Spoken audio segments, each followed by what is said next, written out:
Oily skin သမားတွေကပုံမှန်အသားရည်ထက်စာရင်သူကအဆီဂလန်းတွေပို့ပြီးတော့ထုတ်တာဖြစ်တာကြောင့်မလို့မျက်နှာမှာပို့ပြီးတော့တာမန်ထက်အဆီပြန်နေတတ်တယ်။အဆီပြန်တဲ့သူတွေကဆိုရင်ချွေးပေါက်တွေမှာဒီအဆီပိတ်ဆို့မှုတွေဖြစ်တာကြောင့်မလို့အဆီဂလန်းအဖုလေးတွေထွက်တာတွေဖြစ်တတ်တယ်ပေါ့နော်။အဲ့လိုလူတွေရဲ့အတွက်ကမလောက်ရမယ့်အချက်၃ချက်ရှိပါတယ်။မျက်နှာကအစီအရန်ပြန်လို့ဆိုပြီးတော့စကရက်တွေများများလောက်တာတွေပေါ့နော်စကရက်ကိုတစ်ပတ်2ကြိမ်တစ်ပတ်3ကြိမ်ဆိုလုံလောက်ပြီကွာမျက်နှာအတွက်ကအဲ့ဒါကိုမှစကရက်ကိုခဏခဏလုံးနေရမျိုးတွေကိုရှောင်ပေးရပါမယ်ရွှေရီတို့ဒီတိုနာသုံးတဲ့ခါမှာအယ်ကိုဟောပါတဲ့တိုနာတွေလည်းရှောင်ပေးရပါမယ်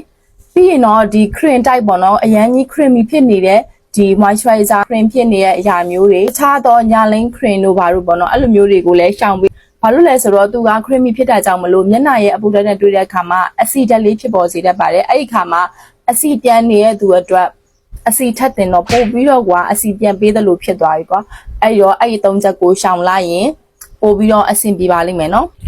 အဆီပြန်လာရောပြီးတော့အသားရည်လေးပို့ပြီးတော့ကြည့်ကောင်းလာဖို့ဆိုရင်တော့ cream type တွေကိုရှောင်ပြီးပြီဆိုရင် gel type ဖြစ်တဲ့ facial foam တွေ foaming cleanser တွေကိုသုံးပေးရပါမယ်နောက်တစ်ခု moisturizer သုံးတဲ့အခါမှာ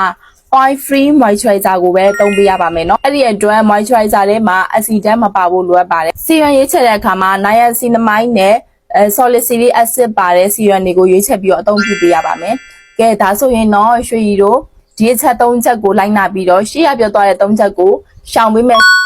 အခုကြည့်နေတဲ့သူက oily skin သမားဆိုရင်တော့ရွှေရီပြောသွားတဲ့အချက်တွေကိုပြင်ပြီးတော့ဒီ skin care လေးတွေလုပ်ပြီးတော့ skin လေးပိုကောင်းလာနိုင်ပါတယ်နောက်ထပ် skin type တွေကိုလည်းမနေ့ဖြန်မှာဆက်ပြီးတော့သင်ပေးသွားမှာဖြစ်လို့ရွှေရီရဲ့အကောင့်လေးကို follow လုပ်ပေးဖို့မမေ့နဲ့နော်နောက်ထပ်သိချင်တာလေးရှိရင်လည်းရွှေရီရဲ့ comment အောက်မှာမေးသွားပေးလို့ရပါတယ်နော်